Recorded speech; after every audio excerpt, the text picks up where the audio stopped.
Hello friends, നമുക്കപ്പം ഞണ്ട് clean ചെയ്തെടുക്കാം. ഞണ്ട് ആദ്യമേ നമ്മൾ പച്ച ഞണ്ടാണ് നമ്മൾ മേടിച്ച വടിയുള്ള ഞണ്ട്. ഇത് നമ്മൾ നന്നായിട്ട് വെള്ളത്തിലിട്ടൊന്ന് തിളപ്പിച്ച് ഒന്ന് വേവിച്ചെടുക്കണം. ഇത് വെന്ത് കഴിയുമ്പം ഒരുമാതിരി മഞ്ഞ കളറാകും, കണ്ടോ? ഇതിപ്പോൾ വേവിച്ചെടുത്തു. ഇനിയാണ് നമ്മൾ ക്ലീൻ ചെയ്യാൻ പോണത്. ഇത് പച്ചയായിട്ട് ക്ലീൻ ചെയ്ത് കഴിഞ്ഞാൽ ഇതിനകത്തൊരു ലിക്വിഡ് പോലത്തെ സാധനമുണ്ട്. അത് നമുക്ക് ക്ലീൻ ചെയ്യാനായിട്ട് പാടാം.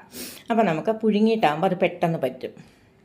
അപ്പോൾ ആദ്യമേ അതിൻ്റെ അധികം ഫ്ലഷ് ഒന്നും ഇല്ലാത്ത ചെറിയ ചെറിയ കാലുകളില്ലേ, അതെല്ലാം നമുക്ക് ഒടിച്ചു മാറ്റാം. ഇത് വേണമെങ്കിൽ എടുക്കാം, വേണമെങ്കിൽ ആ ചെറിയ കാലുകൾ കളയാം. നമുക്ക് തടിച്ച കാലുകളാകുമ്പോൾ അതിനകത്ത് ഫ്ലഷ് ഉണ്ട്, കണ്ടോ?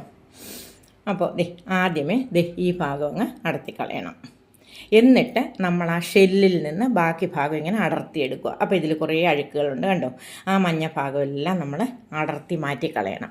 എന്നിട്ട് ഇതിൻ്റെ ഈ സൈഡിലായിട്ട് ഒരു ചെറിയ പൂവിൻ്റെ ഇതള് പോലത്തെ കുറച്ച് ഭാഗങ്ങളുണ്ട്.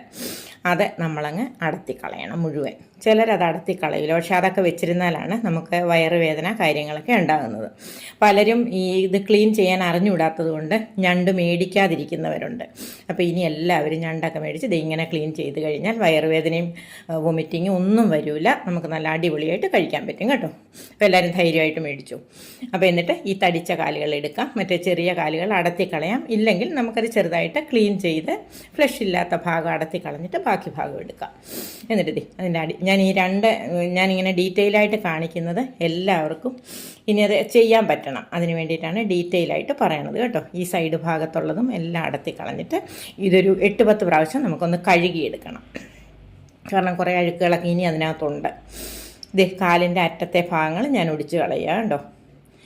ഇത് വേസ്റ്റായിട്ട് നമുക്ക് കളയാം. ബാക്കി ഭാഗം ആ ചെറിയ കാലുകളിൽ അതിൻ്റെ ആ വേസ്റ്റ് ഭാഗം കളഞ്ഞു, അറ്റം ഭാഗം ഒടിച്ച് കളഞ്ഞു ബാക്കി. അപ്പോൾ നല്ല അടിപൊളിയായിട്ട് ഒരു 8-10 പ്രാവശ്യം കഴുകി